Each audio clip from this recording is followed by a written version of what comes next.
ನೋಡಿ, ಇವತ್ತು ಪ್ರಮುಖವಾದಂಥ ಬೆಳವಣಿಗೆ ಆಗಿದೆ. ಬಿ.ವೈ. ವಿಜಯೇಂದ್ರ ಅವರು ಬಿಜೆಪಿ ರಾಜ್ಯಾಧ್ಯಕ್ಷರಾದ ಬಳಿಕ ಮೊದಲ ಬಾರಿಗೆ ಇವತ್ತು ಬಿಜೆಪಿ ಕಾರ್ಯಕಾರಿಣಿ ಸಭೆ ನಡೆದಿದೆ. ಎಲ್ಲರ ಚಿತ್ತ ನೆಟ್ಟಿದ್ದು ಇವತ್ತು ಕಾರ್ಯಕಾರಿಣಿ ಸಭೆಯತ್ತ. ಒಂದು ಕಡೆ ಲೋಕಸಭಾ ಚುನಾವಣೆನ ಗೆಲ್ಲೋದಕ್ಕೆ ಬಿಜೆಪಿ ರಣತಂತ್ರಗಳನ್ನು ಹೆಣಿತಾ ಇದ್ರೆ, ಮತ್ತೊಂದು ಕಡೆ ಬಿಜೆಪಿಯಲ್ಲಿ ಬಂಡಾಯದ ಬಿಸಿ ಎದ್ದಿದೆ. ಆ ಬಂಡಾಯದ ಬಿಸಿ ಎದ್ದಿದ್ದು ಕಂಡು ಬಂದಿದ್ದು ಕಾರ್ಯಕಾರಿಣಿ ಸಭೆಗೆ ಬಂಡಾಯದ ಬಿಸಿ ತಟ್ಟಿದೆ. ಇವತ್ತು ಘಟಾನುಘಟಿ ನಾಯಕರ ಗೈರಾಗಿದ್ದಾರೆ. ಸಭೆಗೆ ಬರಲೇ ಇಲ್ಲ ಪ್ರಮುಖ ನಾಯಕರು. ನೋಡಿ, ವಿ ಸೋಮಣ್ಣ ಎಲ್ಲವೂ ಸರಿಯಾಗಿದೆ ಅಂತ ಅಂದ್ಕೊಳ್ತಿದ್ರು, ಖುಷಿಯಾಗಿದ್ರು. ಡೆಲ್ಲಿಗೆ ಹೋದ್ರು, ಅಮಿತ್ ಶಾ ಅವ್ರನ್ನ ಭೇಟಿ ಮಾಡಿದ್ರು, ವಾಪಸ್ ಬಂದ್ರು, ಎಲ್ಲ ಸರಿ ಹೋಗಿದೆ ಅಂತಂದ್ರು. ಆದರೂ ಕೂಡ ಸಿಟ್ಟು ಕಡಿಮೆ ಆಗಿಲ್ವಾ ಸೋಮಣ್ಣ ಅವ್ರಿಗೆ ಗೊತ್ತಿಲ್ಲ. ಇನ್ನು ಬಸನಗೌಡ ಪಾಟೀಲ್ ಯತ್ನಾಳ್, ಶಿವರಾಮ್ ಹೆಬ್ಬಾರ್, ರಮೇಶ್ ಜಾರಕಿಹೊಳಿ ಅವರಂತೂ ಪಕ್ಷದ ಯಾವುದೇ ಇದರಲ್ಲೂ ಕೂಡ ಕಾಣಿಸ್ಕೊಳ್ತಾ ಇರಲಿಲ್ಲ. ಇವತ್ತು ಕೂಡ ಗೈರಾಗಿದ್ದಾರೆ. ಇನ್ನು ಯಶವಂತಪುರ ವಿಧಾನಸಭಾ ಕ್ಷೇತ್ರದ ಶಾಸಕರಾಗಿರುವಂಥ ಎಸ್ ಟಿ ಸೋಮಶೇಖರ್ ಅವರು ಕೂಡ ಗೈರಾಗಿದ್ದಾರೆ. ಎಸ್ ಟಿ ಸೋಮಶೇಖರ್ ಅವರು ಆಲ್ರೆಡಿ ಒಂದು ಕಾಲನ ಕಾಂಗ್ರೆಸ್ನ ಒಳಗೆ ಇಟ್ಟಿದ್ದಾರೆ ಅನ್ನೋದು ಸುದ್ದಿ ರಾಜ್ಯ ರಾಜಕೀಯದಲ್ಲಿ ಹರಿದಾಡ್ತಾನೆ ಇದೆ. ಇದೆಲ್ಲದರ ನಡುವೆ ನೋಡಿ, ರಮೇಶ್ ಜಾರಕಿಹೊಳಿ ಆಗಿರ್ಬೋದು, ಶಿವರಾಮ್ ಹೆಬ್ಬಾರ್ ಅವರಾಗಿರ್ಬೋದು, ಬಸನಗೌಡ ಪಾಟೀಲ್ ಯತ್ನಾಳ್ ಅವರಾಗಿರ್ಬೋದು, ಎಸ್ ಟಿ ಸೋಮಶೇಖರ್ ಆಗಿರ್ಬೋದು, ಇವ್ರು 4 ಜನ ಒಂದು ಕಡೆ ಆದರೆ ವಿ ಸೋಮಣ್ಣ ಅವರ ನಡೆ ಬಹಳ ಕುತೂಹಲವನ್ನು ಕೆರಳಿಸ್ತಾ ಇದೆ. ವಿ ಸೋಮಣ್ಣ ಅವರ ನಡೆ ಹೈಕಮಾಂಡನ್ನು ಭೇಟಿ ಮಾಡಿ ಬಂದರು, ಎಲ್ಲವೂ ಸರಿ ಹೋಗುತ್ತೆ ಅಂದ್ಕೊಂಡಿದ್ರು. ಆದರೂ ಕೂಡ ಅವ್ರಿಗೆ ಸಿಟ್ಟು ಯಾಕೆ?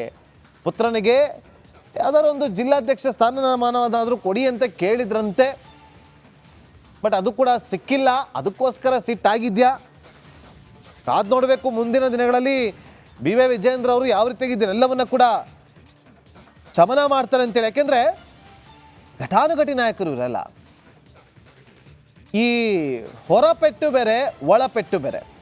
ರಾಜಕೀಯದಲ್ಲಿ ಒಳಪೆಟ್ಟು ಬಿದ್ದರೆ ದೊಡ್ಡ ಮಟ್ಟದಲ್ಲಿ ಹೊಡ್ತಾ ಬೀಳುತ್ತೆ. ಯಾಕೆ ಒಳಪೆಟ್ಟು ಬೀಳಬಾರ್ದು ಅಂತಂದರೆ, ನೋಡಿ, ಒಂದು ಕ್ಷೇತ್ರದಲ್ಲಿ ಯಾವುದಾದ್ರು ಒಂದು ಬೂತಲ್ಲಿ ಏನಾದರೂ ಕೈ ಕೊಡ್ತು ಅಂದರೂ ಕೂಡ ಒಂದೊಂದು ಓಟು ಕೂಡ ಇಂಪಾರ್ಟೆಂಟ್. ಆ ಒಂದೊಂದು ಓಟು ಕೂಡ ಇಂಪಾರ್ಟೆಂಟ್ ಯಾಕೆ ಅಂತಂದರೆ, ಇವತ್ತು ನಮ್ಮ ಜೊತೆಗಿಲ್ಲ ಧ್ರುವ ನಾರಾಯಣ್ ಅವರು. ಒಂದು ಓಟು ಬಹಳ ಪ್ರಾಮುಖ್ಯತೆ ಅಂತ ತಿಳಿಸ್ಕೊಟ್ಟಂಥವ್ರು. ಒಂದು ಓಟು. ಸೊ ಒಳಪೆಟ್ಟು ಒಂದೊಂದು ಓಟ್ ಮೇಲೂ ಕೂಡ ಪರಿಣಾಮ ಬೀರುತ್ತೆ. ಈಗ ಸೋಮಣ್ಣ ಅವ್ರಿಗೆ ಅವ್ರದ್ದೇ ಆದಂಥ ಫಾಲೋವರ್ಸ್ ಇದ್ದಾರೆ. ಎಸ್ ಟಿ ಸೋಮಶೇಖರ್ ಅವರು ಯಶವಂತಪುರದಲ್ಲಿ ಅವರನ್ನು ಟಚ್ ಮಾಡೋಕ್ಕಾಗೋದಿಲ್ಲ. ಈಗ ಸರಿ JDS ಪ್ರಬಲ ಪೈಪೋಟಿ ಕೊಟ್ಟರು ಕೂಡ ಅಲ್ಲಿ ಎಸ್ ಟಿ ಸೋಮಶೇಖರ್ ಅವರು ಗೆದ್ದರು. ಮತ್ತೊಂದು ಕಡೆ ಶಿವರಾಮ್ ಹೆಬ್ಬಾರ್ ಅವರು, ವಿಜಯಪುರದಲ್ಲಂತೂ ಬಸನಗೌಡ ಪಾಟೀಲ್ ಯತ್ನಾಳ್ ಅಂತಂದರೆ ಅಲ್ಲಿನ ಬೆಂಬಲಿಗರು ಮುಗಿ ಬೀಳ್ತಾರೆ. ಅಭಿಮಾನಿಗಳು ಜನಸಾಗರವೇ ಹರಿದು ಬರುತ್ತೆ ಅವರ ಭಾಷಣವನ್ನು ಕೇಳೋದಕ್ಕೆ. ಅವರ ಮುನಿಸು ಏನಾದರೂ ಲೋಕಸಭಾ ಚುನಾವಣೆ ಮೇಲೆ ಬಿತ್ತು ಅಂತಂದರೆ, ಒಂದು ಬೂತ್ ಮಟ್ಟದಲ್ಲಿ ಏನಾದರೂ ಹೊಡೆತ ಕೊಟ್ಟು ಅಂತಂದ್ರೂ ಕೂಡ ಡೌನ್ ಆಗುತ್ತೆ. ಮತ್ತಷ್ಟು ಮಾಹಿತಿಯನ್ನು ಕೊಡೋದಕ್ಕೆ ನಮ್ಮ ಪೊಲಿಟಿಕಲ್ ರಿಪೋರ್ಟರ್ ಸುರೇಶ್ ಲೈವ್ನಲ್ಲಿ ಜಾಯ್ನ್ ಆಗಿದ್ದಾರೆ. ಸುರೇಶ್, ಈಗ ಇಷ್ಟು ಜನ ಬಂಡಾಯದ ಬಿಸಿಯನ್ನು ತೋರಿಸಿದ್ದಾರೆ, ಏನಾಗ್ಬೋದು?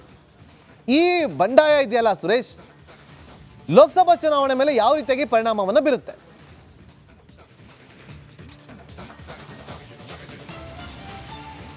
ನಾಗೇಂದ್ರ ಬಾಬು, ಅತೃಪ್ತರನ್ನ ವಿಶ್ವಾಸಕ್ಕೆ ತೆಗೆದುಕೊಳ್ಳೋದರಲ್ಲಿ ವಿಜಯೇಂದ್ರ ಅವರು ಯಶಸ್ವಿ ಆಗಿದ್ದಾರೆ ಅಂತಕ್ಕಂಥದ್ದು ಇವತ್ತಿನ ಒಂದು ಕಾರ್ಯಕಾರಿಣಿ ಸಭೆಯನ್ನು ನೋಡೋದಾದರೆ ಖಂಡಿತವಾಗ್ಲೂ ಅದು ಬರೀ ಮೇಲ್ನೋಟಕ್ಕಷ್ಟೇನೆ. ಆದರೆ ಅದು ನಿಜವಾಗ್ಲೂ ಕೂಡ ಸಕ್ಸಸ್ ಆಗಿಲ್ಲ ಅಂತಕ್ಕಂಥದ್ದು ಇವತ್ತಿನ ಸಭೆಯಲ್ಲಿ ನೋಡಿದಾಗ ನಮ್ಗೆ ಕಂಡು ಬಂದಂಥದ್ದು.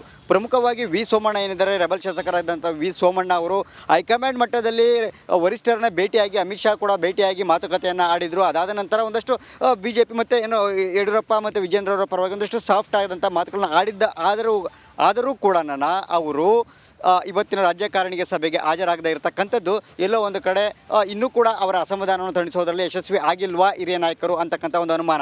ಇದರ ಜೊತೆಗೆ ಇನ್ನು ಎಸ್ ಟಿ ಸೋಮಶೇಖರ್ ಇರ್ಬೋದು, ಹಾಗೆ ಶಿವರಾಮ್ ಹೆಬ್ಬಾರ್ ಇರ್ಬೋದು, ಇವರಿಬ್ಬರು ಕೂಡ ಈಗಾಗಲೇ BJPಯಿಂದ ಒಂದು ಹೆಜ್ಜೆ ಹೊರಗೆ ನಡೆದಿರ್ತಕ್ಕಂಥದ್ದು. ಸೊ ಅವರು ಕೂಡ ಇವತ್ತಿನ ಕಾರ್ಯಕಾರಿಣಿ ಸಭೆಗೆ ಹಾಜರಾಗದೇ ಇರೋದನ್ನು ಗಮನಿಸೋದಾದರೆ ಖಂಡಿತವಾಗಲೂ ಕೂಡ ಲೋಕಸಭೆ ಚುನಾವಣೆ ಆದಂಥ ಸಂದರ್ಭದಲ್ಲಿ ಸನ್ನಿಹಿತ ಆಗ್ತಿದ್ದಂತೆಯೇ ಅವರು ಕೂಡ ಮತ್ತೆ BJPಗೆ ಗುಡ್ ಬೈ ಹೇಳ್ತಾರಾ ಅಂತಕ್ಕಂತಹ ಒಂದು ಪ್ರಶ್ನೆಗಳು ಎದುರಾಗಂಥದ್ದು ಸಹಜ. ಸೊ ಇದೇ ನಿಟ್ಟಿನಲ್ಲೇ ಇನ್ನು ಬಸನಗೌಡ ಪಾಟೀಲ್ ಯತ್ನಾಳ್ ಅವರು ನಾಗೇಂದ್ರ ಬಾಬು ಅವರು ಆರಂಭದಿಂದಲೂ ಕೂಡ ವಿಜಯೇಂದ್ರ ಮತ್ತು ಯಡಿಯೂರಪ್ಪನವರ ವಿರುದ್ಧ ಗುಡುಕ್ತಾನೆ ಬಂದಿರತಕ್ಕಂಥದ್ದು. ಸೊ ಅವರು ಕೂಡ ನನ್ನ ಇವತ್ತು ಕಾರ್ಯಕಾರಿಣಿ ಸಭೆಗೆ ಸಡ್ಡನ್ನು ಹೊಡೆದಿರೋದನ್ನು ನೋಡೋದಾದರೆ ಖಂಡಿತವಾಗಲೂ ಕೂಡ BJPಯಲ್ಲಿ ಎಲ್ಲವೂ ಸರಿ ಇಲ್ಲ ಅಂತಕ್ಕಂಥದ್ದು ಎದ್ದು ಕಾಣ್ತಾ ಇರ್ತಕ್ಕಂಥದ್ದು. ಇವರೊಟ್ಟಿಗೆ ಇನ್ನೊಬ್ಬರು ಬೆಳಗಾವಿಯವರ ಸಹಕಾರ ಏನು ರಮೇಶ್ ಜಾರಕಿಹೊಳಿ ಇದ್ದಾರೆ, ರಮೇಶ್ ಜಾರಕಿಹೊಳಿ ಅವರು ಕೂಡ ಇವತ್ತಿನ ಅನುಪಸ್ಥಿತಿ, ಇದೆಲ್ಲವನ್ನ ನೋಡಿದರೆ ಪ್ರಮುಖ ಐವರು ಏನು ರೆಬಲ್ ಇದ್ರು ಈ ಐವರು ಕೂಡ ಇವತ್ತಿನ ಸಭೆಗೆ ಗೈರಾಗಿರತಕ್ಕಂಥದ್ದು. ಇದೆಲ್ಲವನ್ನು ನೋಡಿದರೆ ಖಂಡಿತವಾಗಲೂ ರಾಜ್ಯ ನಾಯಕರು ಅತೃಪ್ತರನ್ನ ವಿಶ್ವಾಸಕ್ಕೆ ತೆಗೆದುಕೊಳ್ಳೋದ್ರಲ್ಲಿ ಇನ್ನೂ ಸಂಪೂರ್ಣವಾಗಿ ಯಶಸ್ವಿ ಆಗಿಲ್ಲ ಅಂತಕ್ಕಂಥದ್ದು ಮೇಲ್ನೋಟಕ್ಕೆ ಕಾಣ್ತಾ ಇರ್ತಕ್ಕಂಥದ್ದು. ಇದೆಲ್ಲವನ್ನು ಕೂಡ ಲೋಕಸಭೆ ಚುನಾವಣೆ ಮೇಲೆ ಖಂಡಿತವಾಗಲೂ ಕೂಡ ಒಂದು ರೀತಿಯ ಪರಿಣಾಮ ಬೀಳತಕ್ಕಂಥದ್ದು. ಯಾಕೆಂದ್ರೆ ಒಂದು ಕಡೆ ಬೆಳಗಾವಿನಲ್ಲಿ ರಮೇಶ್ ಜಾರಕಿಹೊಳಿ ಪ್ರಭಾವಿ, ಮತ್ತೊಂದು ಕಡೆ ಶಿವರಾಮ್ ಹೆಬ್ಬಾರ್ ಇರತಕ್ಕಂಥದ್ದು, ಈ ಕಡೆ ಎಸ್ ಟಿ ಸೋಮಶೇಖರ್ ಬೆಂಗಳೂರಿನಲ್ಲಿ. ಸೊ ಇವರೆಲ್ಲರೂ ಕೂಡ ನೋಡೋದಾದ್ರೆ ನೋಡಿ ಖಂಡಿತವಾಗಲೂ ಲೋಕಸಭೆ ಚುನಾವಣೆಯಲ್ಲಿ ಇವರು ಒಂದೊಂದು ಕ್ಷೇತ್ರವು ಒಬ್ಬೊಬ್ಬರು ನಾಯಕರು ಕೂಡ ಬಹಳ ಇಂಪಾರ್ಟೆಂಟು. ಇಲ್ಲಿ ಪ್ರಮುಖವಾಗಿ 5 ನಾಯಕರು ಕೂಡ ಪ್ರಭಾವಿ 5 ಕ್ಷೇತ್ರಗಳಲ್ಲಿ ಲೀಡ್ ಮಾಡುವಂತಹ ನಾಯಕರು. ಸೊ ಇವರೇ BJP ನಾಯಕರ ವಿರುದ್ಧ ಒಂದು ರೀತಿಯ ಸಡ್ಡು ಹೊಡೆದಿದ್ದಾರೆ. ಆದರೆ ಇವ್ರನ್ನ ಯಾವ ರೀತಿಯಾಗಿ ವಿಶ್ವಾಸಕ್ಕೆ ತೆಗೆದುಕೊಳ್ತಾರೆ? ಯಾಕೆಂದರೆ ಆಲ್ರೆಡಿ ಲೋಕಸಭೆ ಚುನಾವಣೆ ಪ್ರಕ್ರಿಯೆಗಳು ಆಲೆ ಬರದಿಂದ ನಡೀತಾ ಇರ್ತಕ್ಕಂಥದ್ದು.